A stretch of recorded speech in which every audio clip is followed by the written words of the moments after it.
Welcome to Scoolinary, the online cooking school that transforms people and connects cultures. You will learn with the best chefs in the industry, and you will discover the broadest online catalog of topics related to gastronomy. We publish new courses every week. In our podcast, we have coffee with a chef every week. Each of them will tell us about their experience and their vision for the culinary world to help you better understand this exciting industry. Come on, join us for coffee. So today we are joined by Damien Wager, self-taught pâtissier, business entrepreneur, and cookbook author. As the founder and owner of 4 edible art patisseries located around England, Damien never set out to be the best. His ambition was to be the most commercially successful. When you do something that no one else does, however, you are by default the best, like Damien. His expertise is in constant rivalry with his creativity, which are what students seek to obtain from his sold-out courses, which fill up in the time it takes to whip an egg white. Hi, Damien. Welcome, and thanks for joining us for coffee. No, thank you for having me. It's nice to be here.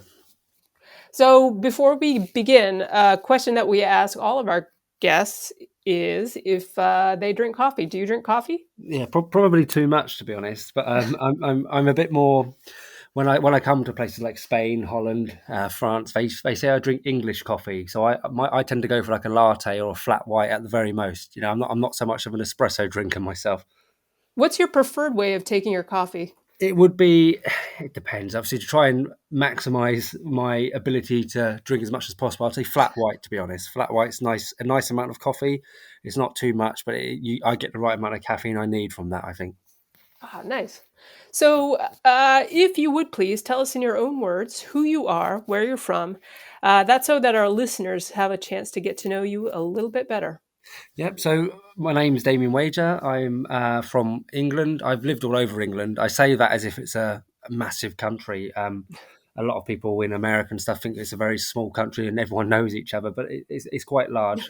Um, I am, primarily a self-taught pastry chef, mainly focused on the retail aspect nowadays, as opposed to the a la carte fine dining side. But yeah, I just quietly do my thing, work with my team. We work with a couple of nice brands and a couple of venues basically. But it's nice to obviously have that sort of platform for myself to put out what I want and what I want my sort of legacy to be within the pastry scene. You know, like I said, I'm not trying to be the best pastry chef in the world. I think that's beyond my ability, to be honest.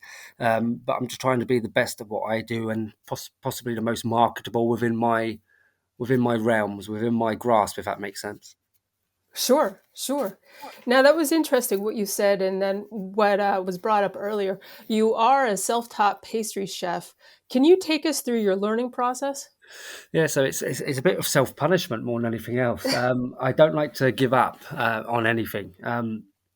My self taught sort of pastry journey began where obviously I worked as what I call a normal chef. So on the hot side, garnish, larder, all those sort of things. And I sort of fell out in love with the industry, and I thought there's nothing else I can really do. I do enjoy the industry to a certain extent, but I just didn't love possibly where I was or what I was doing. So I've always had a sweet tooth, and I've always had a fascination with sort of like modern art. So I thought if we could try and combine the two to create something which would visually um, make you in sort of like torn between two minds, really, whether or not you want to eat it or just admire it, if that makes sense. Oh yeah, oh yeah, and we'll get to your courses on Scoolinary later, but they are a feast for the eyes as much as the stomach. So when did you start getting noticed for your culinary talent? Well, it's a little known fact, actually. Quite funnily, I don't like social media. I know it's a bit taboo to say nowadays, but I don't have Facebook, I don't have TikTok. I didn't want Instagram, but when I started teaching myself, a couple of the desserts I was putting out and creating, I think it was a general manager on a place I was working said you should start an Instagram just to, if anything, just to log your portfolio and see the progression over the years. So I eventually gave in and I created an Instagram. Now this coincided with the time that I was actually gifted a copy of Antonio Bashaw's chocolate book. So we're talking 2017 perhaps when I first started. And yeah, I didn't know what to do, so I thought I'd test this app out, and I took a picture of the book. I tagged Bashor saying, "Amazing book from Antonio Bashor, can't wait to read it." And I kid you not, but my first ever like on Instagram and my first ever follow was from Antonio Bashor. So my Instagram looked a bit top heavy at one point, where I had one post, no followers, no likes, and it was just Antonio Bashor. And then obviously since then, obviously friends, a couple of friends at the time followed, and I think from then, Antonio Bashir started liking a couple of my posts, and I think that obviously helped with the algorithm at the time. You know, a top chef like him liking what I was doing helped to obviously propel me onto a lot of people's explore or for you sort of pages on the search app. So I think then it just helped to progress. Then I just basically did what I wanted to do. Um, I was lucky enough to have an opportunity to work in a restaurant where I was allowed to work with the chefs, but primarily put on the plate what I considered to be um, right at the time. So I was allowed to sort of explore and experiment and sort of work at my own pace, whilst obviously meeting the relevant demands for the running of the business, to sort of teach myself and expand my own knowledge whilst sort of cataloging via social media what I was doing, which as a load of people decided to join me on that journey. So yeah, it was quite nice. Yeah. So if we could just return for a minute to the point where you kind of fell out of love with the culinary world, which you also mentioned in your Meet Your Instructor course on your Scoolinary courses. I think the words you used were hard and volatile with respect to the culinary world. What did you mean by that, and what eventually drew you back in? So I was working in a place at the time. The place I knew I fell out of love with. I'm not going to obviously name any places or any chefs in particular, because they're quite well known in this country. But I I was just there's a lot of chefs who, especially like you're talking a decade ago, they are very physical, very mentally demanding of you as a chef. You're working 17, 18, 19 hours a day, and you know what, it wasn't the fact I couldn't handle the hours. I committed to the job. My partner at the time, she knew I was committed to the job. My family did. It was my life for 5 6 days a week. um and it was just eventually, I think I just snapped from obviously the treatment within the kitchen I was working in. I think I realized my worth as an individual, not as a chef, because I still had stuff to learn. But I think as a human being, I think you realize your worth eventually. There's only so much you can take as a chef when people are screaming, shouting at you all day. And I think I just snapped, the work wasn't hard. It was just hard to deal with. I think the treatment of you as a chef in the place I was working. Now, it's very unique and probably very niche, or unfortunate to be in a place like that at the time. But I think at the time I just realised it wasn't for me. I loved the industry, and at the time then it was all I had done for like 10 years. So I knew that I needed to find a way to make it work for me.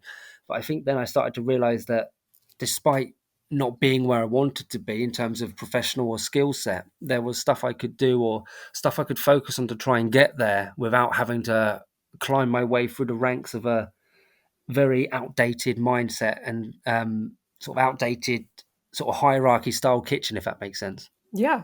Yeah. Do you think professional kitchens since that time have they become a kinder environment? Yeah, so I actually did an interview earlier today for a magazine here in the UK, and I said the same thing. I like to, for some reason, I use a lot of analogies to football.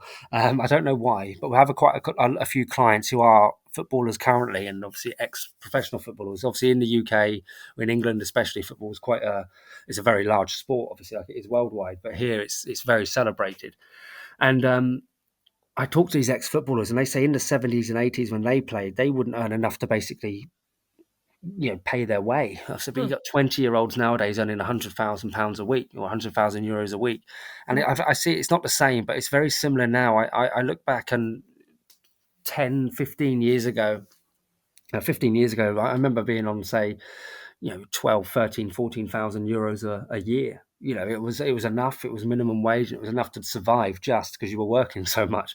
Yeah. And we were doing 80, 90 hours a week, so you didn't have time to spend the money anyway. But nowadays, it's very much, and you know what? It's not a negative thing. This is a good thing. I just feel a bit jealous potentially that nowadays you work 40 hours a week. That is it. There's no overtime potentially, and you're earning a normal, sustainable living wage. So from a chef point of view, it's nice to see that change. Um, Yeah, it's a bit unfortunate from a business point of view. It's changed obviously now when I'm an employer as opposed to an employee. But it is quite nice to obviously employ these chefs and actually see them have a nice work life balance. It's good to see my team members. They go to the gym, they see their families, they see their partners, they explore the culinary scene in their own time as a hobby, as well as just working within it like we used to. Yeah. Yeah. If I could draw a parallel to your earlier studies in sport performance, could that be a reason why you have a connection with the footballers there? I think it is. So we also, from me as well, I try to find hobbies outside of the industry. Although I'm not, this sounds really cliche or like it's a line I say to impress people, but I'm quite lucky in the sense that my hobby outside of patisserie is actually patisserie. So I actually take solace and I actually take enjoyment in. I have a demo kitchen at my house where I film a lot of stuff. So I actually enjoy. Like today, I recorded an interview from 10 a.m. till 11 a.m. Hmm. And since then, I've been filming and recording various bits of materials for certain companies we work with. But for me, it doesn't feel like work. Yeah, it's actually quite enjoyable. So, apart from that, my interests are obviously, being an English person, it is football. So, Yeah. we do try and give back to communities like silently as well. So we support a couple of and sponsor a couple of football clubs within the UK who work closely with the communities in areas in which we're based. So we've obviously drawn sort of relationships and creative relationships with the footballers who play for these teams, as well as obviously the team behind them who obviously set up the fundraisers and the sort of the days where they work with the community as well. So as a result, we've sort of come close with a couple of footballers and the managers as well. So it's quite nice to have those relationships built from silently trying to give back to a community who give you so much as well. Yeah, and your courses on Scoolinary are lifelike fruit and nuts and macarons, and they're visually stunning. All your creations are just gorgeous. And I was wondering, as I was researching for this interview, have you done any sort of sports themed individual pastries, or for that matter, footballs? We've done. Do you know what? We were asked to do something for a rugby club here. I couldn't get the mold made in time, but we have done stuff for Wimbledon and obviously Wimbledon themed items, the tennis tournament. So we obviously used a tennis ball shaped mold and created various different creations using things like the traditional strawberries and cream and Pimm's jelly and all that sort of stuff. All the summery sort of things you'd expect to associate with a summer tennis tournament. So we have done various different things, but it's always interesting for us working with various different companies, whether it's sport. Yeah. I'm actually doing a chocolate event at a Lamborghini garage in 2 weeks. So that'll be quite interesting to teach owners of Lamborghinis how to make chocolates. It'll be a different clientele to usual, I assume, but it's quite nice to sort of branch out and meet various different peoples in different environments. Yeah. So, are you able to say what you have planned Yeah, to? so it's nothing nothing in terms of an NDA. It's just that they're just treating in the Lamborghini garage in England, the main one. They're just treating their customers. They do like an annual service event apparently, where it's like for me, if my car needs servicing, it's seen as a torture and it's seen as a chore where I've got to pay more money. But apparently for Lamborghini owners, it's a party where they all come together. They all get the car serviced on the same day. There's going to be various different celebration things happening, but they've obviously requested I go along and help them or teach them to make chocolates if they're interested as well. Because it falls around sort of Valentine's Day here, so it'll be quite a nice event. But yeah, like I say, we're always open to new experiences and meeting new clientele. And from a business point of view and putting my business hat on, it's customers and clients who own luxury products who are potentially going to be more inclined to spend on luxury edible products like Sure. ourselves. So it's nice to meet these sort of people and try and sort of build a relationship with them as well. So, wow. So the buy-in for the course is only 3/4 of a million. Yeah, Oh, not exactly. bad. That's it. Yeah, I wish. So you also mentioned, or we both mentioned, that you don't want to be the best pastry chef. You want to be the most marketable one. Can you explain the difference? Yeah, so it's not so much I don't want to be; it's just I'm trying to be realistic here. So I just drawing back. I've got a younger brother who's actually 9 years younger than myself. he was a very he was an aspiring footballer, believe it or not. Again, going back to that, so he played for a lot of youth teams who were top clubs in this country, and he just stopped when he was 14. And I remember my mum asking, "Why are you stopping?" And he realised that he was mature enough to realise that he isn't the best. Um, he was playing enough, but he realized that, it's 0.001% of children will make it to some sort of semi-professional level within football. We don't not they're not all going to become multimillionaire celebrities. And he Yeah. realized then that he weren't going to be the best, so he focused his energies on coaching and refereeing. So then, by the age of Oh, 16, he was like the youngest accredited referee for his age group. So he focused his energies elsewhere. And it's a similar mindset for myself. It's not a defeatist attitude, but I'm well aware that. Without sounding cliche, if everyone reached for the stars, there'd be no one left on Earth. And I'm well true. aware that the best pastry chef is probably some pastry chef who I don't even know the name of, working in a free Michelin star place in the middle of Italy or France. You don't know who they are because they work and they get on with their job and they don't care about the social media aspect. But social media will tell you that the best pastry chef is, for example, Cedric Grolet, who Mm. has the most followers, or the most followers within the pastry scene, who's recording reels every day, who has teams behind him to back him up. Now he's marketable to the point where he's worked with the likes of Zara Home and Cartier Mm. and Instagram themselves, all within the last 12 months, as well as having celebrity sort of co-posters like Blake Lively and God knows who else. It's these sort of things which make you marketable and make you on the radar of potential sponsorships and associations, which will financially set you up for the rest of your life. Sure. And don't get me wrong, money doesn't drive me. If it did, I would have sold out and started selling sandwiches and soups as well as coffees within my patisseries. But we just stick to what we do to try and create a brand strength and create integrity within our brand. And that's what it is for me. It's not about being the best pastry chef, even in the UK.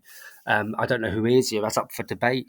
Maybe some Mm. people may say myself, that'd be quite nice. But for me, it is about becoming the most marketable within my scene. I don't expect to get on the level of some of the people I idolize, but it would be nice to remain where I am and continue to grow. We've got some nice associations. We get requests from to get requests from Scoolinary to record is it's a humbling experience because of the roster of chefs you have on there.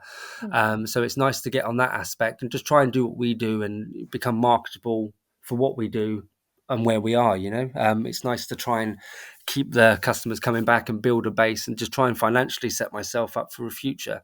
Like I say, I don't want to drive a Lamborghini. I wouldn't mind, but I don't want to own a Lamborghini. I just want to be set for the future, where I can provide for my family in a nice, relaxed way without having to worry about money. Yeah. Speaking about that or the whole topic in general, how do you measure success? Um, Success is, to me, a lot of people tell you it's happiness and seeing the smiles on your family's faces at Christmas. But for me, it is success isn't awards. It's not trophies. Trophies and awards and Estrella Damm top 50 pastry chef of the year it won't keep you warm at night. It's not going to pay your ever increasing electric bills. For me, Yeah. success is having a business which turns a profit, um, and having staff more than anything who want to work for you and respect you and follow the same ethos in terms of brand as you do. They're not just there to take a wage. They want to see success because they benefit from success as well. Um, for me, it would be success. For me, would be at the age of just 34. It would be being 45 and being in a comfortable life where I can see a way where I can spend more time with my family and my kids and eventually my children's children, and actually Yeah. be there for the key parts of life as opposed to working in the kitchen all the time. Mhm. Success for me was just being able to actually enjoy a really nice work-life balance whilst not having to stress about money every day of the week. A nice modest life, I would say. Sure. So to say that your courses seem to sell out fairly quickly is a bit of an understatement, I think. So what's driving people to learn from you? Do you know what? I don't know, but I'm not going to say that and then stop people because I'm really appreciative of it. It's I don't know. I think, do you know what it is as well? I think in the UK especially, the classes sell really quick. They sell quicker internationally. So Barcelona, I frequently visit probably 4 times a year. I'm actually there again in April, and then again I think October time. I've just got back from Mexico and LA. I'm there again in May. Poland, I'm there in March. They sell out really quick. But in the UK, I think, I don't know if it's everywhere else, but I think people now, a lot of my courses are gifts. Yeah, people book on their loved ones or their friends who are chefs who want to learn. Oh, And I think nowadays, I think people are more inclined to, possibly because of the pandemic and being locked in their house for so long. I think people now wish to, instead of gifting a nice coat or a pair of trainers, I think people actually want to gift experiences more than anything nowadays. And I think gifting a course space, without sounding cliche again, it is potentially the gift that keeps on giving in terms of knowledge. If you learn something, you can keep giving and learning more and more. And if it ignites that passion within, then I think the possibilities are genuinely limitless. Um, and you can just obviously keep expanding from there. And I think if you ignite that passion by, eventually my passion came from somewhere. I think it was reading that book from Antonio Bashor, which made me want to strive and sort of create the way I do. And I think there's two chefs in particular who you can look at my work and easily see who I'm inspired by. And I think that's what it drives me on to want to learn more. So I think if you inspire someone to do something, whether it's a course with me, 10 years down the line, they could end up on the course with, say, potentially Bashor in Miami or somewhere else. sure. So obviously you're doing really well with your businesses, but is there anything that keeps you up at night when it comes to the business of Uh, pastry? do you know what it is? That's what I said this again this morning. I say this to anyone who will ask me. I don't give any sort of false levels of success. Social media is a different beast altogether, where you can put up a picture of a lovely cake.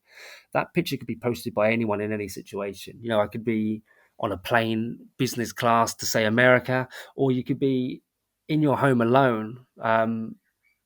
Because your family are the other side of the world yourself. You don't know what's going on in someone's mind via social media posts. And I say that because we found it hard this year, just gone. It's been very hard. We've had to cut back. We've sort of restricted what we do, and we've had to let people go. It's hard Hmm. for everyone at the moment. So we are doing okay, but we're doing okay because we're managing it in a sensible and sometimes probably cutthroat way, where we have to cut back where we can, and we have to let people go, unfortunately, sometimes. And it's really hard as the business owner to have to make those decisions, because at the end of the day, when I started my first shop and opened that, I naively thought that it'd be all cakes and chocolates and I get to just make what I want to make and sell it to the public. But there's a lot of business aspects which I didn't really think about naively, in terms of, like, dealing with licensing to play music in the shop, or the Wi-Fi company, and all this sort of boring stuff which actually comes with running a business. And Oh, it's an eye opener, and it sounds really naive to admit that, but you learn quickly. You learn to become an accountant, social worker, chef, everything at the same time, maintenance man. And it's quite refreshing, but at the same time, it does keep you up at night sometimes. This time of year, especially January, is always, I think, worldwide, it's quiet, isn't it? So you go from that high octane adrenaline buzz, which is Christmas, where everyone's buying whatever they can get their hands on, to suddenly your revenue drops because people don't have the money, or they don't want to eat any more chocolates and sweet treats because they've indulged over Christmas. Or what we tend to see is a lot of people in the UK suddenly go on a gym kick. Everyone starts getting oh a yeah. gym membership in January, and it dies out by the end of January, and they come back for Valentine's. But um, it's just a hard time of year, so we get kept up with the negative side of the finances, but also my creative side tends to keep me up as well. Always coming up with new ideas for packaging and retail aspect, which we can sell from a long life point of view, to obviously diversify our revenue and ensure that we don't just rely on the fresh products we sell within the patisserie, but we have obviously the avenue to sell long life products like our macadamia pralines and our boxes of chocolates, which have a long shelf life as well. Hmm. Hmm. Yeah. Just to clarify something, so you have to obtain a license to play music in your stores. Yeah, so in the UK, it's I suppose I think it's the way it is. We like to tax our taxes in this country for some reason. Oh, I'm not going to get into the government side of that, but yeah. especially seeing as it's recorded. But it's yeah. So here it costs me, I think, per location, it'll cost me £800 a year just Oh, to play my Spotify playlist, which I already pay Spotify for example. I know other streaming platforms are available, but we have to pay for the right to play it in a public commercial setting, which is just, yeah, it's just one of those. It's a hidden cost which you don't. I always knew it existed, but it doesn't. You don't really think about it. So again, to put it in perspective, if you have like like a bar, for example, a commercial Mhm. bar. If you're playing like say ESPN or a sport channel, you'd usually pay for your house. You'd pay probably £150, €150 a year. Yeah. But if you're in a commercial setting, you're paying 5, 6, 7,000 euros a year for the right to play that TV. It's a very sneaky tax they put on commercial settings. It's another way of obviously, gaining more money from commercial properties. But I think what these people don't realize is it's another strain and another burden on top of an already stressful time for business owners in this country. With obviously the cost of electric and stuff going up Hmm. double and everything Yeah. else, like everyone else worldwide, I suppose. But yeah, it doesn't help the situation. So this is where you have to be a bit more step away from the creative side of saying, "Oh, I've got this really idea for a new cake or a new chocolate," and to actually then go, "Actually, no, I need to spend a couple of days on the admin side, sorting out the finances and where we can save money on that aspect." Which is quite it's a shame, but it for me, I see it as it shows a maturity in terms of the business side as opposed to making that transition from chef into, like I say, entrepreneur and sort of business owner, because it's my responsibility as well Yeah. to see that my chefs are given the platform to learn and grow to potentially do it themselves one day. I'm not just that chef now. Obviously, it's my responsibility to make sure that I can teach these younger chefs who I employ or who I teach on classes to go out there and potentially get to where I am, or hopefully even further. Oh, right. Actually, I caught on your Instagram account. Have you found your new apprentice? Not yet. No, it's proven harder than what I thought it would be. I don't know if that's because I'm picky. Don't get me wrong. My last apprentice, Casper, he's 24 in May, and he runs my production side of the business, and he comes on a lot of classes. He's come to Spain, he's come to Holland, he's come to Poland. He's a very good assistant, but he's also a very good chef in his own right.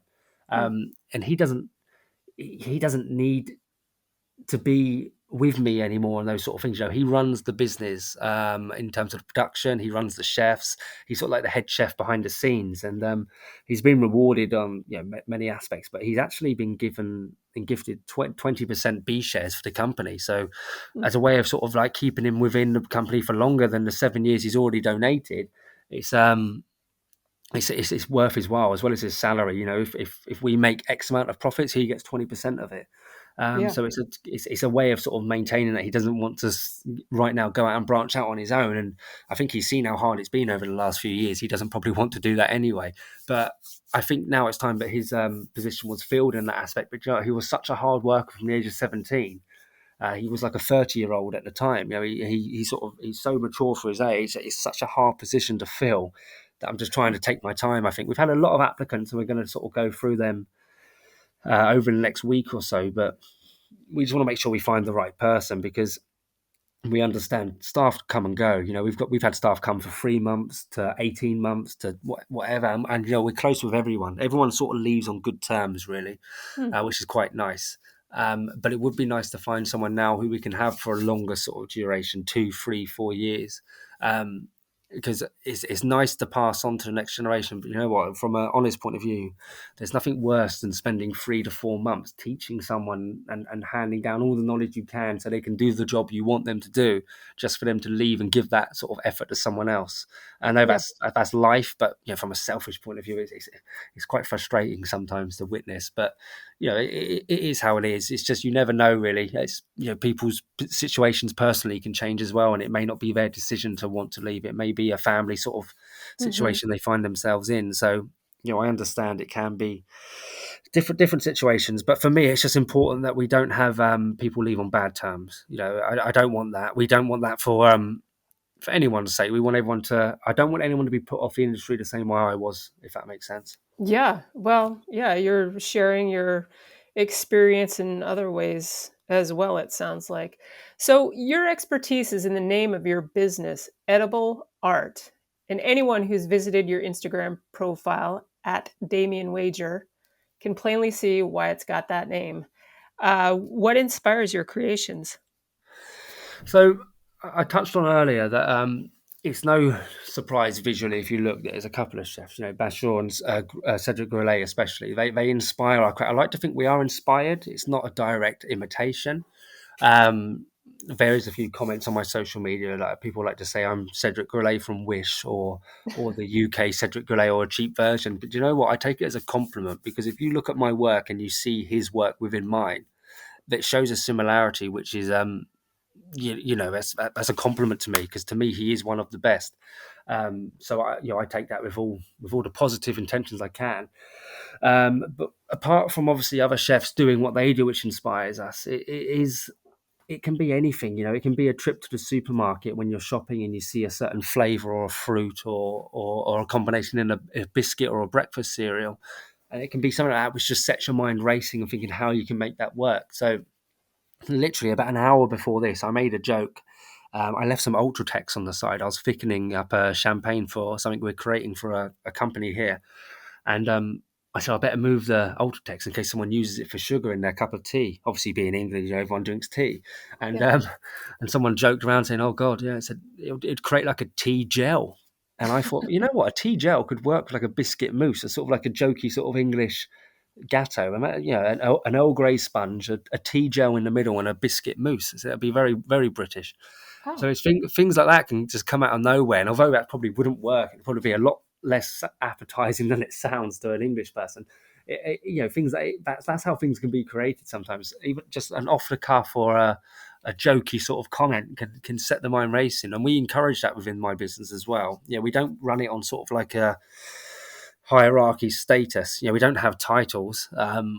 It's just it is what it is. Everyone knows their roles. Casper runs the aspect, but he's not head chef Casper. It's just we come up with these different things. Like Casper, my shops will have 24 macaron flavors every single day of the week, and we change those flavors every 6 to 8 weeks oh to coincide when we print our new flavor cards. But Casper will come up with 18 to 20 of those flavors. It's just there's no sort of my gosh. there's no egos here. It's just if I in my eyes if I employ someone, or if I invite someone into the team to be part of the edible art team, they have a say. It's not just to do what I say, it's to obviously bring what they can to the table as well. Whether it's a 16, 17, 18-year-old apprentice or a 32, 33-year-old chef, please, their input is needed, because there's only so much I can do in terms of creativity. Like I said, when I'm on the phone dealing with the music license, asking why it's £800 a year to play something I'm already paying for, it's nice to have a chef obviously in the background to come up with like a new flavor for a cake to offer at the weekend.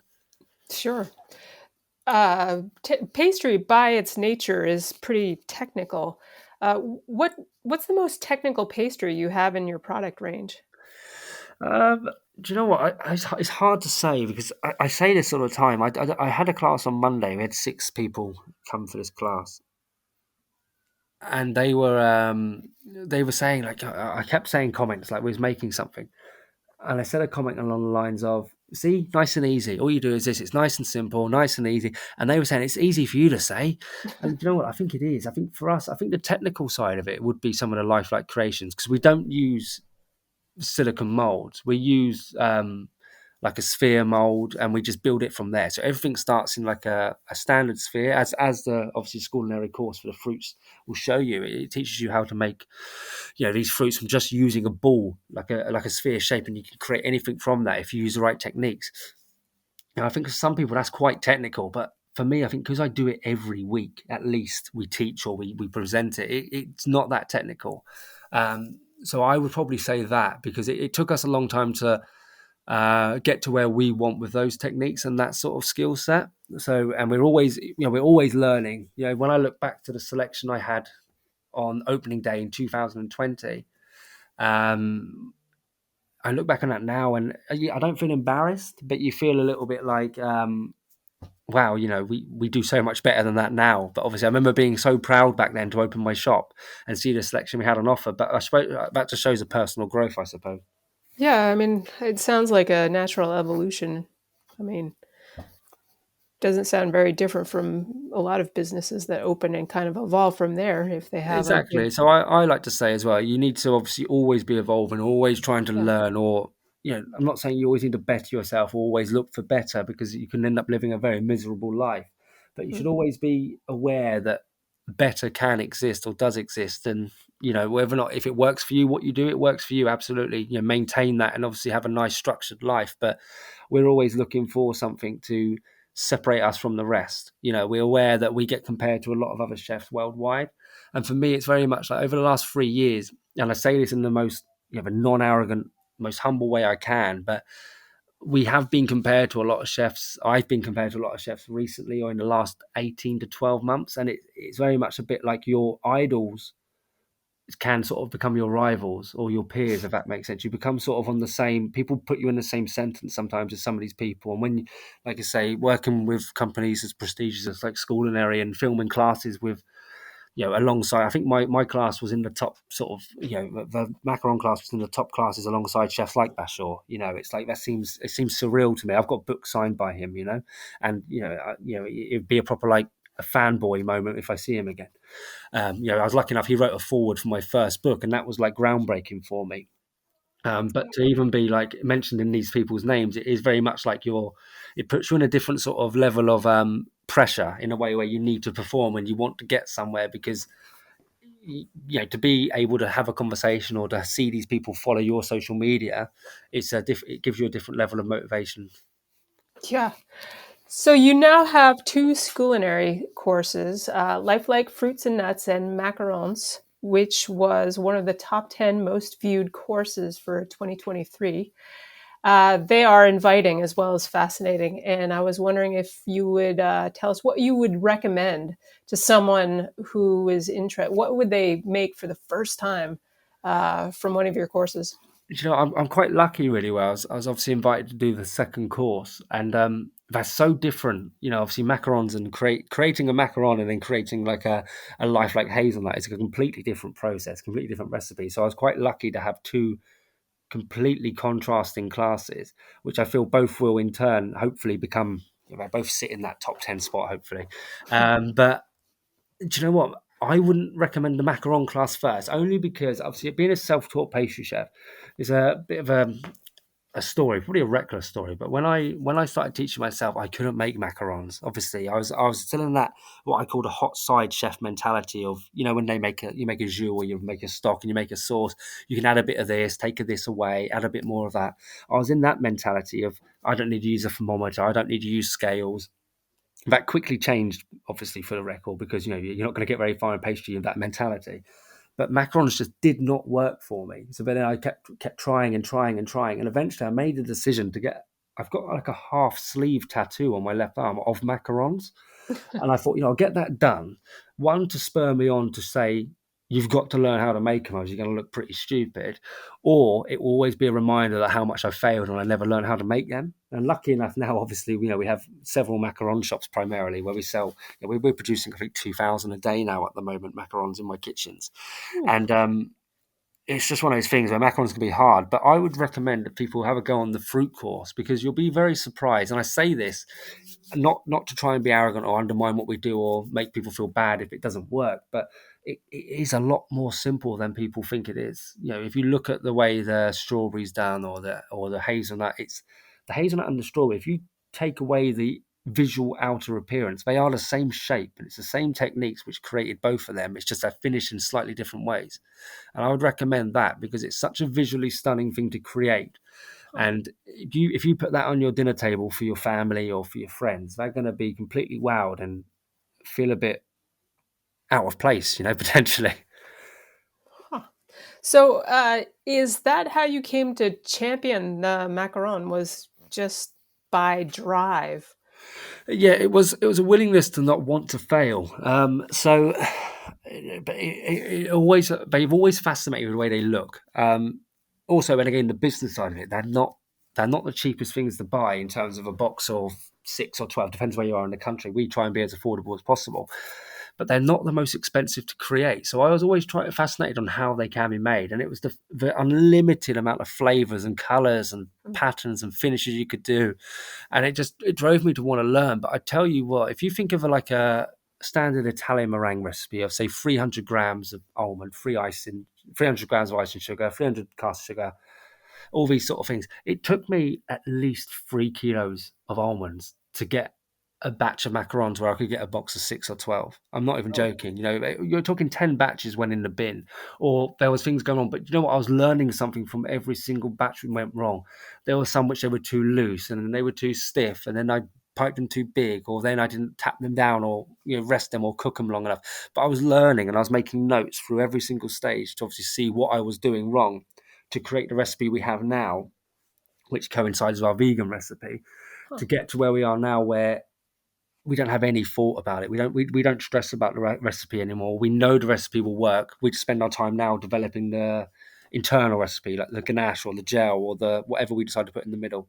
So, continuing on the theme of macarons, you have a big event coming up. Can you tell us about your annual 24-hour macaron bake-off? Yeah, so it's just it's an event to try and again give back. So a lesser known fact of myself is I was actually, my mum tried her best when I was younger. She tried her best, obviously, with the situation we were in and obviously the resources we had. But like I said, with all due respect, trying your best doesn't just mean comfort all the time. So we was unfortunate enough to be in a situation which found us homeless when I was 15 years old. So I actually finished my school when I was living in a tent. I told sort of one friend about it, and I sort of showered around his in the morning on the way to school, and no one else knew. So I found myself in a situation which was like basically rock bottom at a very important time in my life. When obviously you was finishing my education, and you had to find that next path in life, and you're sort of growing up and trying to find a way yourself. Now that's never left my mindset, and it's sort of driven me now to want to succeed, not to become wealthy, just to become comfortable, because we were never comfortable growing up. I don't want to be rich. I just want to own my home. That's what all I want, to own my home and not worry about my bills, um, and just live that sort of lifestyle and create a legacy. I've got a 2.5-year-old son, so it's my minimum job that he never finds himself in that position. But I've never forgot that.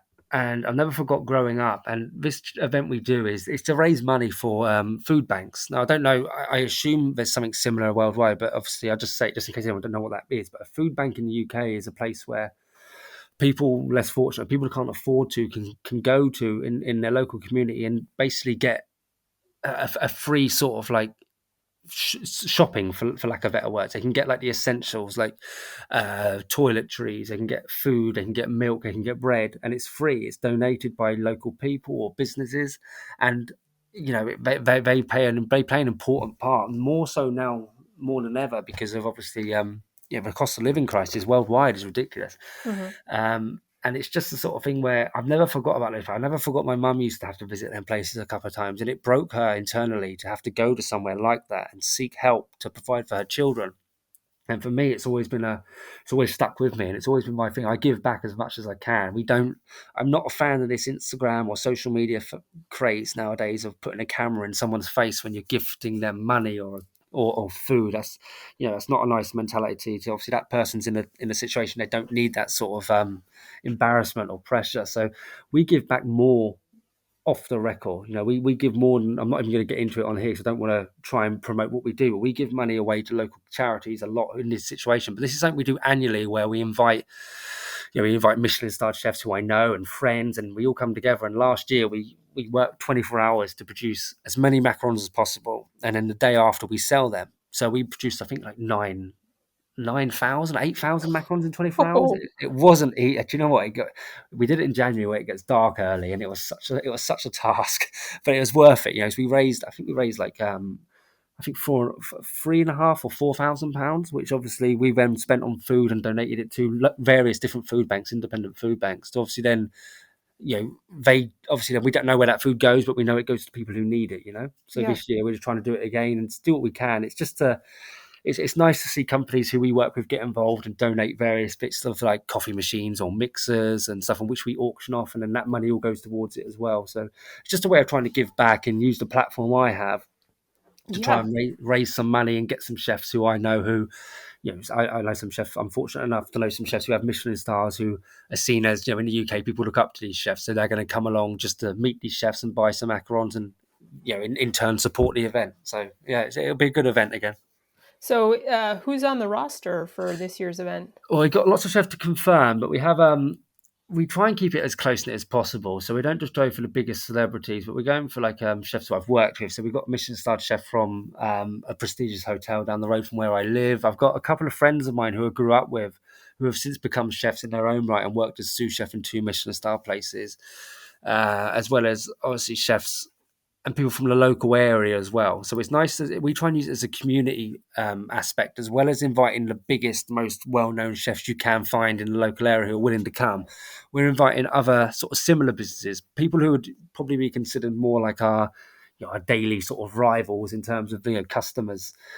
We invite them to get involved as well. So we've got a local bakery down the road from us, and one of their chefs is coming along for a few hours. Ex-chefs that we used to employ as well. It's a nice way of keeping in touch with them, because there's a young chef who left ours, and he's now a head pastry chef in a one Michelin star place about an hour up the road. He's coming down. It's a nice way of getting everyone back together again. It's a nice social exercise, because myself and Casper, we do the 24 hours. Everyone else sort of comes on for 2-3 hours. So it's nice for us to get a fresh sort of cohort every now and then to keep us sort of energized, Yeah, you better get those flat whites kind Yeah, of cranking that's out. the thing. It was, last year it was so hard. I said we did it in January, like we did it in February 26th. It is for 10 a.m. February 26th until February 27th, 10 a.m. And last year we did it in January, and it's not going to be much different this year, but we did it this sort of time last year in January, and it never really got light because it was such a miserable day. Obviously, being in England, it's never nice anyway. And we started at 10 o'clock. I thought I'd go in at 8 to set everything up, so it'll be nice and easy. And I got there at 8 a.m. It got light, did a couple of media things, there was a couple of press there. And then it got light, obviously, a little bit. But then by 3 p.m., it was pitch black dark. And I thought, God, it's dark already. And so we've got we had 19 hours to go, or whatever it was. And it was just it just didn't get light for the next 19 hours of making macarons through the night at 2, 3, 4 a.m. It got a bit... It got a bit quiet for a couple of hours, and people just cracked on and got on with it. But everyone was in high spirits the next day. But we was all in bed by 6 p.m. It was quite a weird, surreal day, to be honest. Wow. And what's the date for this year's event? February the 26th. So we start at 10 a.m. on February 26th at my Cheltenham patisserie, and it will go right through until 10 a.m. on the 27th, where we actually technically open, and we're going to be open to sell the macarons for about 4 or 5 hours, I believe. Wow. So you've brought up some of the star power that are going to come to this event. And then throughout the year, you're also doing lots of events, and you get to know people through what you do, who you are, and your connections through social media. With the exception of Antonio Bashor, who has already been on the podcast in Spanish and who has also done several Scoolinary courses. Who else would you recommend for a future episode of this podcast? So I've got two. I've got one based on purely location and geography. I've got two who I don't think have done classes with yourself, but I understand people don't do things for certain reasons. But I'm not excuse the pronunciation. Obviously, I'm English, and everyone speaks English, so we don't tend to learn any other language. I'm trying to learn Spanish, though. I'll have you know, because obviously my classes in Barcelona and Mexico are quite frequent. It'll be quite nice to surprise people. But Miguel Guaro from Hoffman, I believe, where he's obviously located in Barcelona, is literally, I say this to people all the time, but it's not because I frequent so much, but that is actually my favourite patisserie in the world. And he's obviously a very good chef himself. But also Frank Hasnut, the Dutch chef. In my personal face-to-face experience, as well as over social media and obviously any other professional-wise, Frank Hasnut's a down-to-earth guy, the same as Miguel Guaro. Great, Damien. It's been mind-blowing. No, it's been incredible speaking with you today. So I wanted to say thanks for having coffee with us, and I hope that we can do this again. If you like this episode, don't miss an episode by becoming a member. We're waiting for you each week with more guests. We're on all podcast platforms. Just search for Coffee with Scoolinary. We're also waiting for you at our website and on our social networks, where you can get to know all our courses and teachers.